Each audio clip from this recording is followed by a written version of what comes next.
You ask Tiger to solve. This deals with linear equations with one unknown. The final result is x equals -4. Let's solve it step by step. Group all constants on the right side of the equation. Subtract 3 from both sides. Simplify the arithmetic.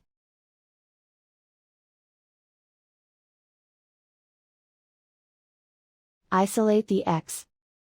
Divide both sides by 5.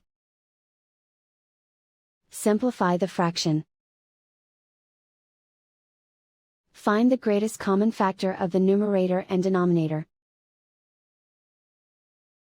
Factor out and cancel the greatest common factor. And so the final result is x equals -4.